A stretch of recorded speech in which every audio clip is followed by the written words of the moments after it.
I'm George Galloway and I present Kalima Horra on Alamayadeen television. Here we are in London. I speak my words freely, either in Parliament, on television, here on the streets of London. Kalima Horra means free word. That's what I speak. So Kalima Horra is a two-way conversation. Check it out on Alamayadeen television. Welcome to Kalima Horra with me, George Galloway, on Alamayadeen television, coming to you from London, but discussing something that can truly be said to be a global phenomenon. That's right, football. My great-grandfathers invented it, or ours did, here in Britain, and it may be our greatest invention of them all. We have exported it to every corner of the planet. Every man, woman and child knows the big global football superstars. My 3-year-old daughter has a view on whether Messi or Ronaldo are the greatest. We're all Ronaldo people, let me tell you. Now, it would be normal for some of you to think, well, I'm not that interested in football, and therefore is this program for me? But it is, because the story that has recently broken about the secret plans by the world's biggest and richest clubs to break away from all of the others in the interests of the bottom line, in the interests of the green folding stuff, tells us a lot about the late stage capitalism in which we are living, and tells us also how dispensable all of the rest of us are, led like sheep, if we will, into the pen to cough up still more money for the richest oligarchs who increasingly own the biggest clubs. Sometimes even countries owning football clubs in other people's countries. If that's not pregnant with problems, let me tell you this, that the rulers of Saudi Arabia, the Crown Prince, Mohammed bin Salman himself, is currently trying to buy an English Premier League football club, and the government doesn't know whether to stop him or not. So it's high politics, high finance, and football. So stay tuned. The plan was egregious, without any question of a doubt. That's why it died within 48, maybe 72 hours, the shortest lived breakaway in history. But the forces which propelled that breakaway continue to exist. Once upon a time, when my great-grandfathers invented this wonderful, beautiful game, it was a working man's sport. There weren't many women then going to the games, and still fewer playing it. Now it's a game for everyone, men and women from all over the world. And allegiance is still a thing. I once told the then chairman of Celtic Football Club, when I was the chairman of the Celtic Supporters Club in the House of Commons in Parliament in London, he came down to speak to us, and throughout his address, he described us as customers. I pointed out to them that customers we were not. A customer has a choice whether to shop in your supermarket or another. We are in your supermarket, I said to him, because our fathers were, and our grandfathers were. And even if the stuff on your shelves stink to high heaven, we'll still have to go to your supermarket and would not dream of crossing the road to find another one. That mentality still drives football. It is the mentality which has scores of thousands of people coming to a single game, no matter how badly their team is working and playing. It's the same mentality that drives us onto the internet to buy exorbitantly priced merchandise for all of our children. I have 6 children. I wouldn't like to calculate how much money I've spent in the club shop. And it's the mentality that drives us to buy Sky TV and BT and Eurosport and other subscriptions, because quite frankly, we are hooked on the game of football. I'm joined here, as always, by a team of this time unusually distinguished excellence and experience to discuss Has Money Murdered Football? I'm joined by my good friend. I'm so old that I remember him as one of the most exciting players in the English First Division, playing for Manchester City long before the Sheikh of Arabi bought it over. He was dazzling. He was a Messi of his day and still looks like he could play today. He was a top footballer. He's now a top football agent, which means it's his job to get even more money for the highest paid professional footballers. His name is Barry Silkman, and he's my first up today. Barry, I'm thinking you know the game, you love the game, you know why we love the game, but on the other hand, your job is to get the last pounds, shillings and pence for your clients.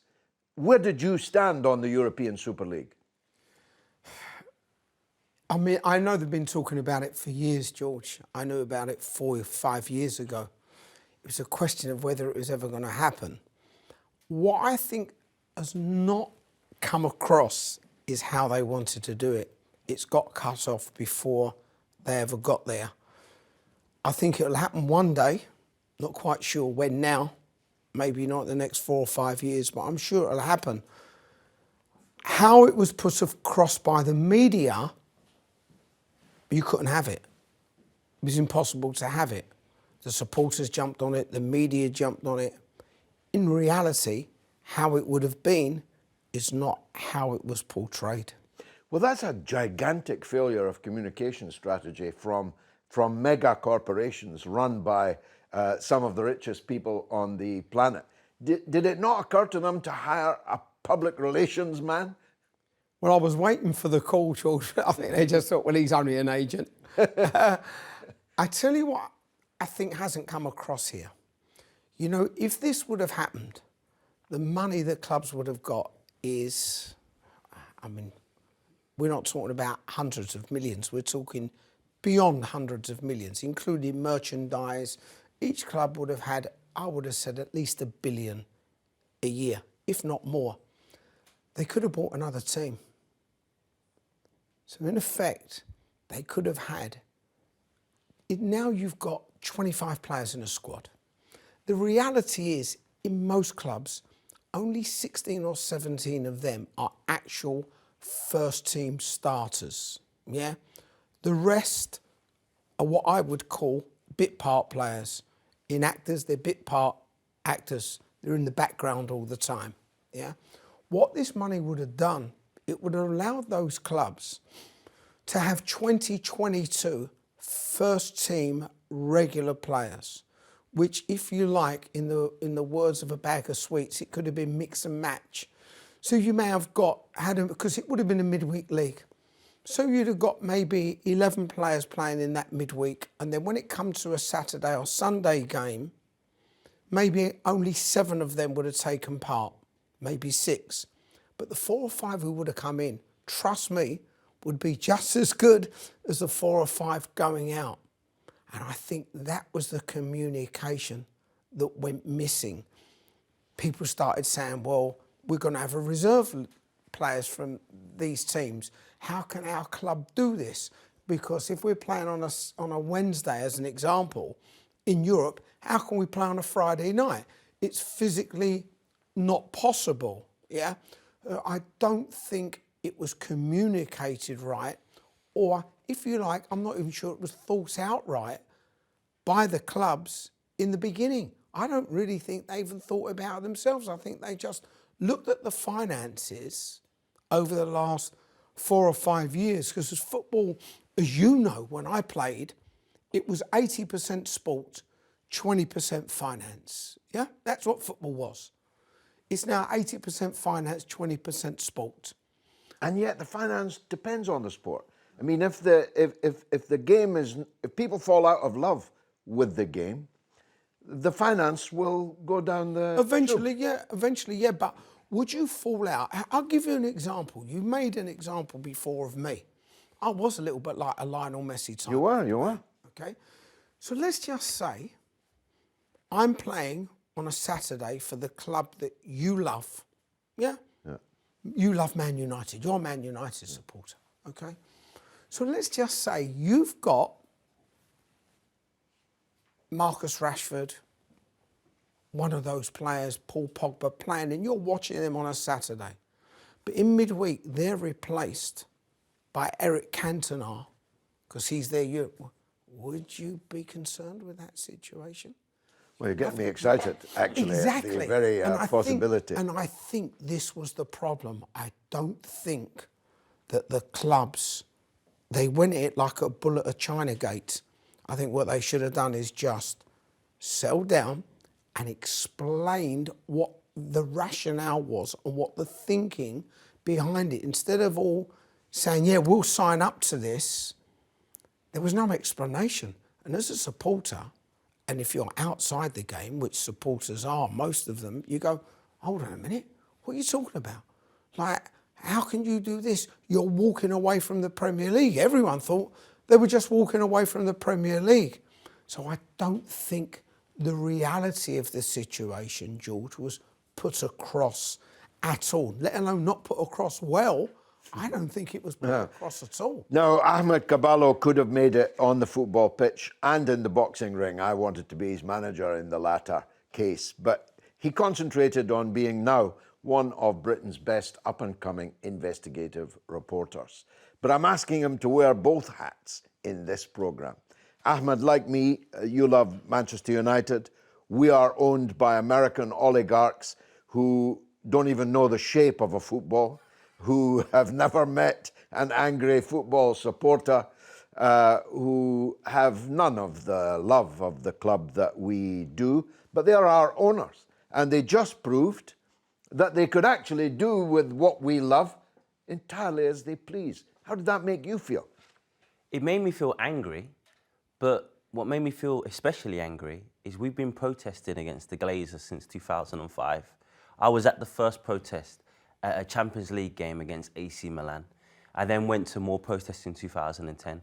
Where was the solidarity from the FA, from the rest of the clubs, when these owners took over Manchester United, saddled the club with £750 million worth of debt? The club still today has £550 million worth of debt. Of course, they were always going to do something like this down the line. The writing was on the wall. There needed to be some sort of, Boris Johnson said he was going to drop a legislative bomb to stop this. There needed to be a legislative bomb back in 2005 to stop not just the takeover of Manchester United, but of Arsenal. I know Manchester City and Chelsea are a little bit different because you could argue, well, you could definitely argue that both of those clubs have benefited from the foreign investments. But they were saved by, a Russian Abramovich and by His Royal Highness the Prince of United Arab Emirates. You could say that worked. Yeah, but it didn't work with Manchester United, who was already a successful football club. We'd already won the Champions League.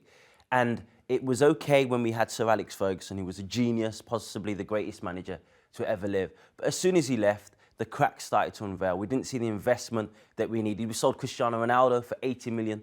That money wasn't reinvested back into the club.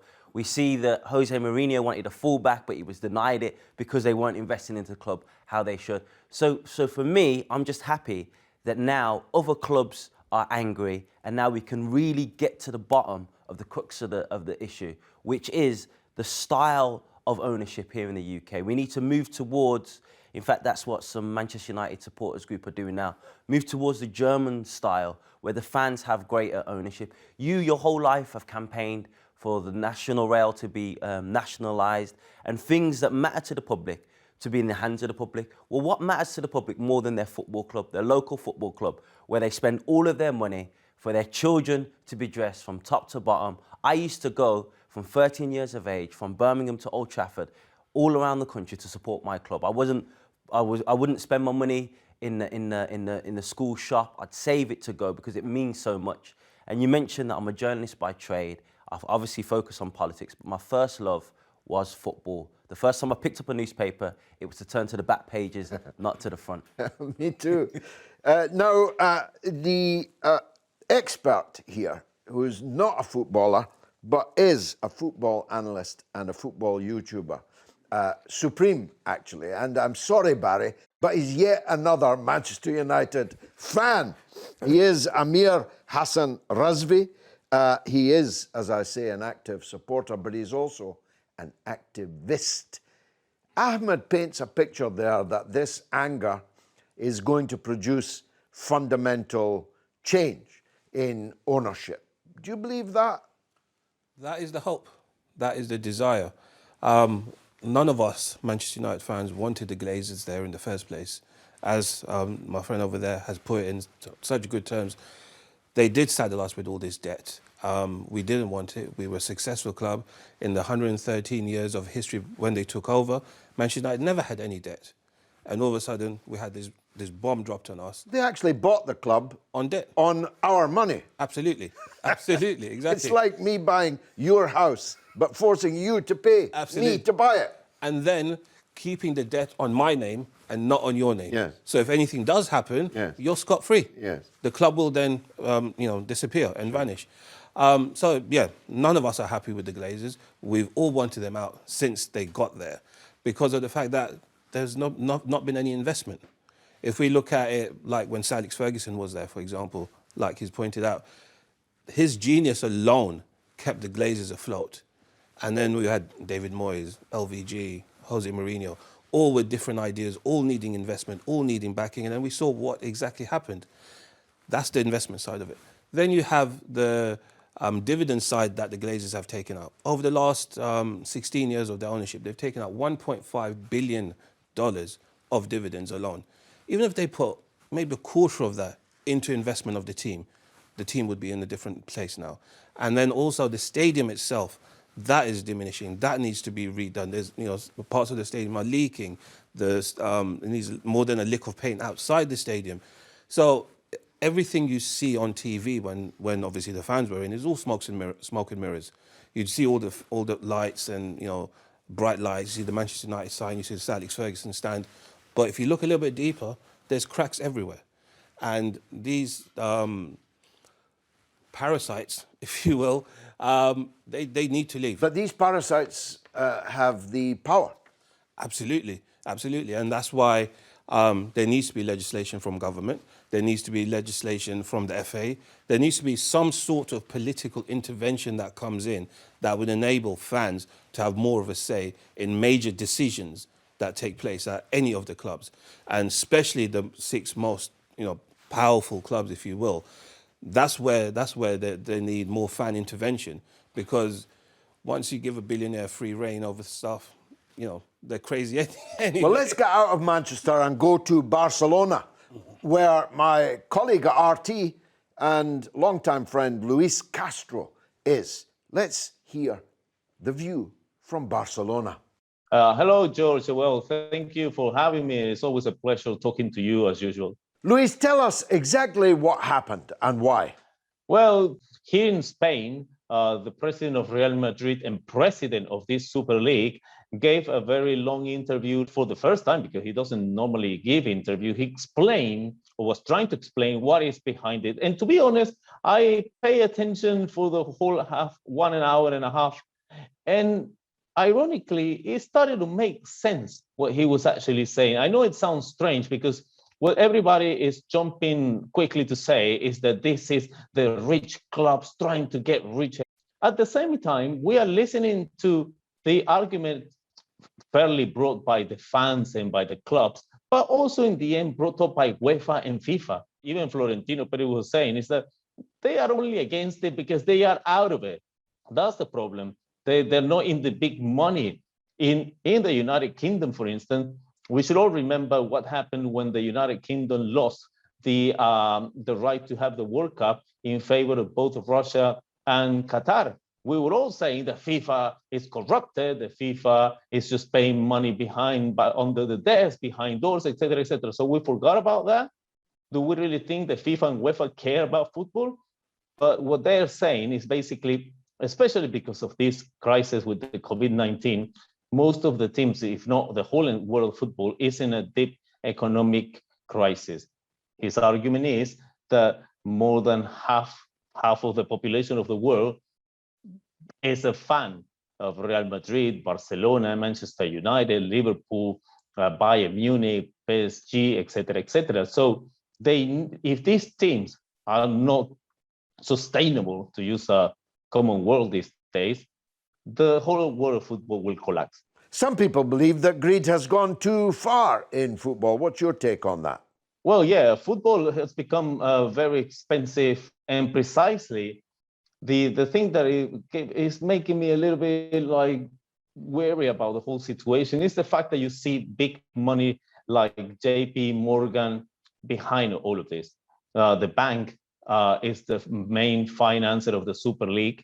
And in the probably in the 21st century, we have seen since the times of Roman Abramovich when he came to Chelsea, how big millionaires are taking over clubs, big clubs like Liverpool, Manchester United, PSG, etc., Manchester City. So the question that we should have been asking back then is like, are these people really interested in football or just money? So the same question that they are trying to tell the Super League, or they are complaining about the idea of a Super League these days, it's the same one we should have asked back then, when we saw all these people that don't belong to the world of football taking over clubs and just, managing everything as a cash point, to say the least. Luis, lucky you're in Barcelona now. What's the Spanish people's reaction been to the Super League fiasco? Well, the people here in Spain, in the media, obviously, they all went crazy and they were completely against it. But then you just need to see who pays to see who is telling you what. For instance, the Marca newspaper, one of the main ones in sports here in Spain, is owned by the owner of the club Torino in Italy. Torino is the biggest rival of Juventus. So, of course, he's not going to say anything in favor of the Super League because Juventus is on it. Even in Catalonia, the Barcelona newspaper were against it. Everybody was against it. There was absolutely nobody other than Florentino Perez in favor of the Super League. But it is a very strange situation, the fact that you should actually listen to someone like him, a millionaire with multiple enterprises, very successful in the world of football, because he's taken Real Madrid to almost more than 5 to 6 European titles since he is president. But I blame it a little bit in the lack of information, and nevertheless to the fact that, this is just a project. It's not even running. So not even the rules are clear about who was going to be on it and what would it be the procedure, or who will it be on it. Finally, do you think we'll ever see some version, at least, of this Super League idea emerge again? Well, this contract is still bound by law, and Florentino Perez has been saying, they can say whatever, but they are not out of the league. Everybody will be out when they pay their penalties and the compensation money that they signed for. So far, apparently, legally, if we go to the world of law, the Super League is still on because they have a contract that they either will have to apply, or they will have to come out and then, I don't know, pay a penalty, I suppose. Much more of that after the break. Stay tuned.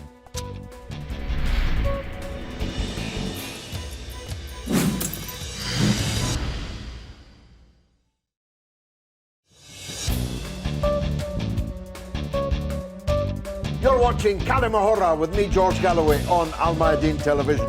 Coming to you from London, but talking about a truly global issue, the future of football, and in particular, has money murdered football? Barry Silkman, the point that was made by Ahmed and by Luis in Barcelona is worth dealing with. There's a lot of hypocrisy here.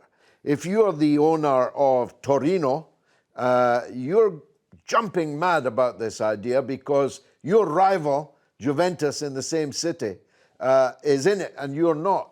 If you are working as a pundit for Sky, which has a very clear material advantage in not having to shell out for payment of Super League games, you're going to be allowed free rein to be against it. No doubt, of course, the pundits are against it genuinely, but if the owner of the television station thought otherwise, they wouldn't be given that platform. In other words, the big H, hypocrisy, it's present in this, isn't it? Oh, no, absolutely. But also, George, what you've got to look at is if they dropped out the league, let's just say for a minute, they all dropped out the league and they weren't in this league. They weren't in the Premier League. They went into their own league.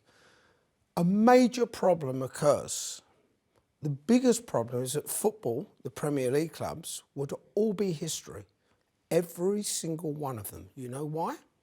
Because they all have players under contracts, 2, 3, 4, 5 years, whatever the length of the contract.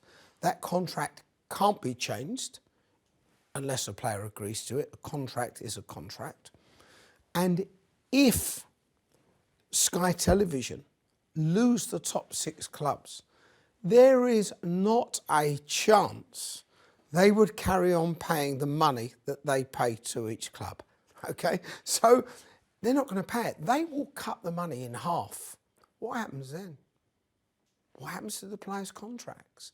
Either players are then going to have to say, I'm willing to take a 50 or 60% pay cut, or they'll all go bankrupt. And if the club, in writing, which is very interesting, offer a player less money than he is already on, that player automatically becomes a free transfer. So this is a lot. Yeah, let me ask you about that, Barry. I love you, but I've got to put this bluntly to you. Aren't people like you partly to blame for this situation? All me, George, all me. You're a football agent. It's the ever upward pressure on players' wages that contributes to this situation. Alfie Haaland, aged 20, is currently, you're not his agent, unfortunately, is currently demanding £1 million a week to sign for one of these big 6 clubs. That's your fault as an agent. I'm not his agent. You just said to me, I'm not his agent. Now you're blaming me. I mean, look, what you read in the paper a player is demanding in reality is not sometimes fact, yeah? You'll only get for your client what a club is willing to give. And this is very interesting. I had an owner, chairman of a football club that I speak to a lot. And only 2 days ago, he called me and asked me a question. He's got a player there and he has an agent who happens to be, I won't say who the agent is other than one of his family. So you can take agents out of the equation. And he's asked for the most unbelievable amount of salary you could ever imagine. And the owner phoned me and said, Silky, you're close with Man United and with Man City still, aren't you? I said, yeah, very close. He said, find out if he was at their clubs, what sort of salary they would give. And I spoke to the top person at Man City and I spoke to the top person at Man United. In fact, I left him a message, Man United, come back to me within hours. Neither of them would pay anywhere near what this player's demanding for several reasons. And the main reason is where we are in the world today. The money's not there, George. The clubs, you know, as Manchester United told me, Real Madrid, Barcelona, the 2 Milan clubs, Juve, they're all skint. Everyone's skint. The chairman that I spoke to, there's no money. They can buy, the manager of this club, and the club are doing very well this year, very, very well. Ideally, he needs 4 players to maybe really push him into another world, if you like. They can afford 1 striker, provided he's not more than 25 million. Now, go back 2 years ago, a terrific striker would have cost you 50, 60, 70. You might actually pick one up for 25 or 30, and the salaries are going the same way. So you can ask what you like. The reality is they'll only give you what they want to give you. How fascinating. So we'll talk off air about some of these matters, I hope. Ahmed, the bottom line for us, you and me, with our politics, is democracy, isn't it? That this is a vital part of our lives. over which we can exercise no control whatsoever. We can elect our councillor, who might be our landlord. We can elect our parliament, which can pass laws and so on. But in this vital part of our lives, and trust me, as you get older, it doesn't get any easier. You're more and more hooked on football. It's never going to change, son. We can exercise no control. We can't decide who owns us. We can't decide what they do, where they go. So the bottom line for us has got to be democratic control, like they've got in German football. It's no accident that the Germans, Bayern Munich, Leipzig and so on, that they did not join this European Super League because they couldn't get it past their supporters. And the supporters own the club. That's got to be the way forward, isn't it? It does have to be the way forward, but I think it's even bigger than democracy. It's about the very essence of sport, which is merit. The reason why I enjoy, why I put aside my Wednesday nights to watch the Champions League is because if we go out the Champions League and we don't make top four, then we're not in the Champions League next season. It matters. Football matters. When you go with your son to watch him on a Sunday, it matters if he wins or loses. We don't want to go into a situation where this Americanized model of franchise football, where the teams are there, they can't be removed. And the reason why Manchester United is despised at the moment is because of our history of success. There's nothing actually about the football club you can despise. We rose out of the ashes of the Munich disaster to win the first English team to win the Champions League. But if we were to go into a Super League where we couldn't be relegated, where other teams couldn't join because they don't have the same history, then every football fan in the country would have every reason to really hate us, and not just us, the other 5 clubs that would join us. So it's about merit, and it's about the fact that Manchester City were in League One or the Championship a few years ago. Now they're winning the league. They could go on to win the Champions League. That is the beauty of a sport. So don't ruin the thing that me, you, and everyone in this room, I presume, loves, and our children after us will continue to love. Amir, the situation is now unclear. The Super League has crashed and burned, but the forces that propelled it into almost existence continue to exist. You're an analyst. What are you expecting to happen next? Well, I wouldn't be so sure that the Super League is fully dead and buried, because the Super League, they say, is suspended. Barcelona, Real Madrid, and Juventus still are clinging to something. I'm not entirely sure what they're clinging to, but they're clinging to something. So let's go with the premise that because there's not enough numbers of teams there, the Super League is dead and buried. That can only be a good thing, because, like it's pointed out, you can't have a closed system of a league, especially where you're guaranteed to get into it regardless of where you finish in your predominant league. So in this case, the Premier League, the top 6 that chose to go in the European Super League, they could realistically end 10th to 16th, and they would still be in it. There's no merit based on that. And then the other point to add to that is that, like Barry pointed out, is that he said that there would be 2 sets of teams, hypothetically, one for the Champions League, one for the European Super League.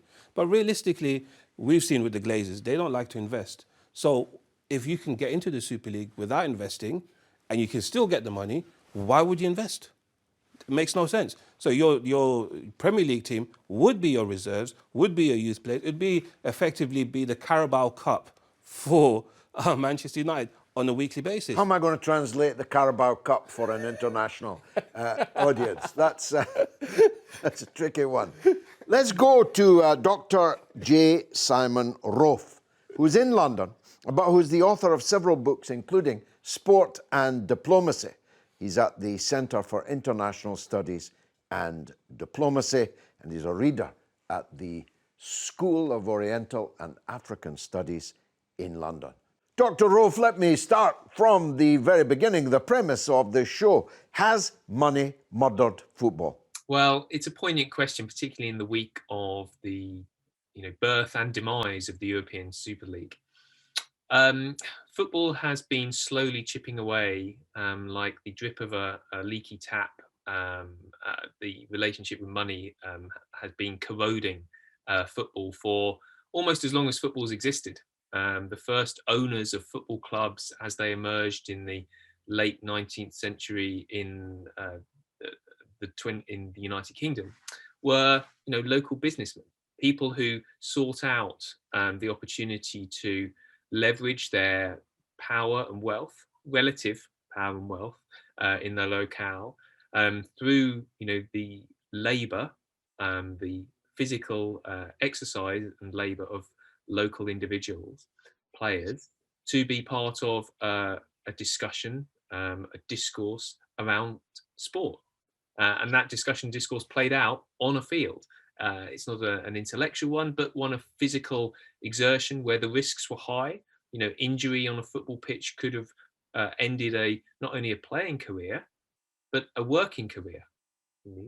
These were largely working class, very much largely working class players who were part of a system, if you like. And that system lasted through large parts of the 20th century, particularly in the British model, betrothed to clubs, registrations, minimum wages, maximum wages. All of these kinds of things were key parts of the football architecture, underpinned by relative money.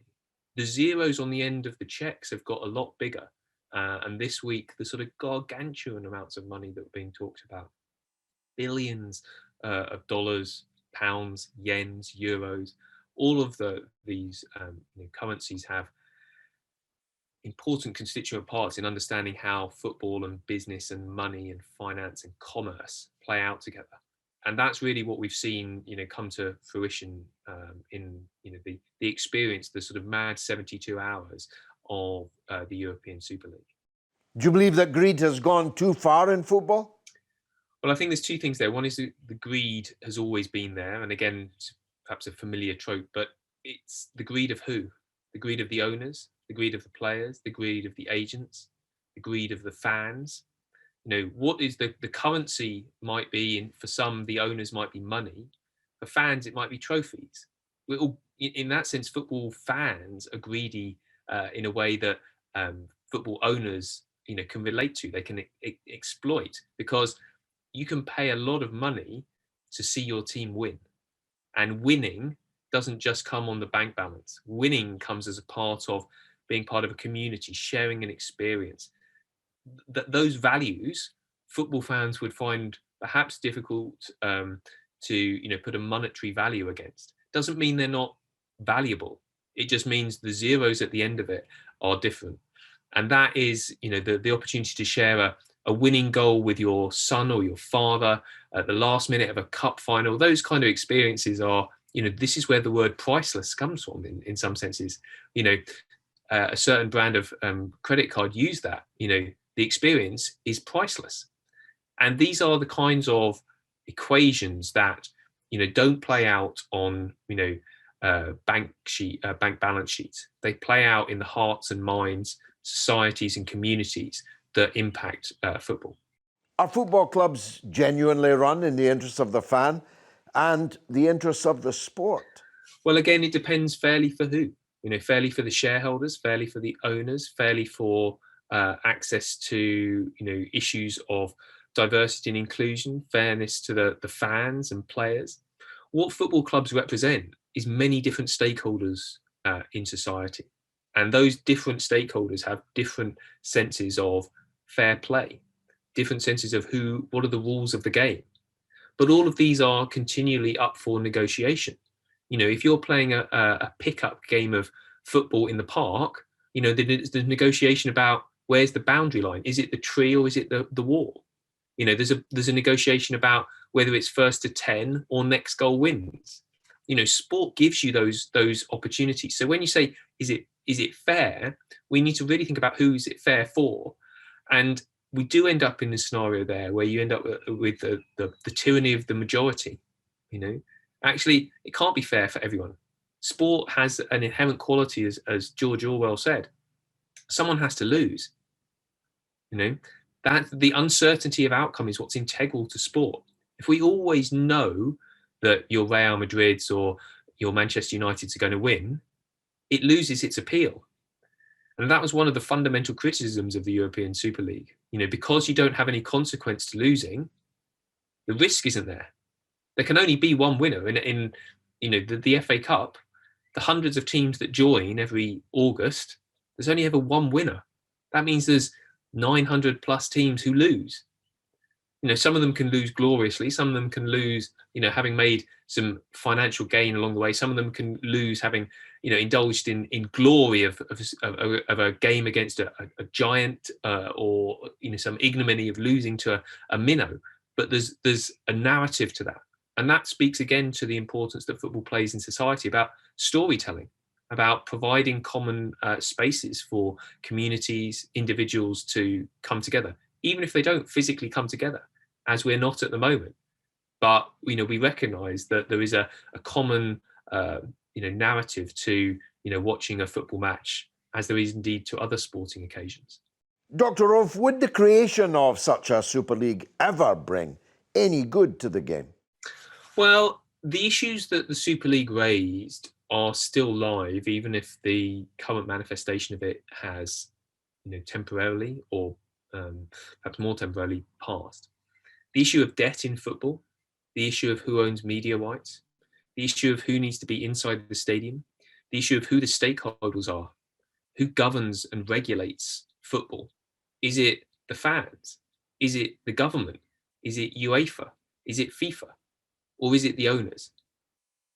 All of these different constituents make up the football community. Some have more agency, some have more leverage than others.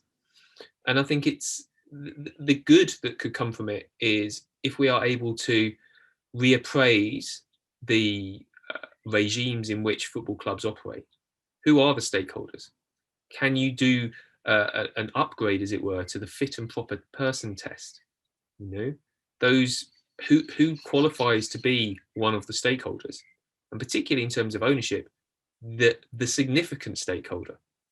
It's not to say they can ride roughshod over everything, but they do have, in some senses, shareholders to appease. So these are considerations. What's in the best interest of the shareholders may not be winning a football match. That's a really difficult thing to reconcile for fans, particularly if fans want to win against a local rival in a derby match or in a cup final. But the consequence of those things is financially not as rewarding as finishing in a place up in the league or being part of an organisation like the European Super League. So those issues still remain. Finally, Doctor, where is this heading? Well, that's a big question. Football requires a greater level of regulation, in my opinion. But I think we also then need to be careful about who are the regulators, who provides the governance mechanism. To my mind, independent governing bodies are the most useful in providing a framework. And we see this in other sports, whether it's about good governance as a whole, safeguarding, issues of diversity and inclusion. All of these are issues which sport has to tackle as a whole, and football in particular. So I think there's an incumbency on the Football Association, there's an incumbency on the Premier League, there's an incumbency on players. And I mean that from grassroots right the way through to the elite players who we see on our screens on the weekend. And in each of those instances, there is agency. It was telling how important the players were in providing an opinion.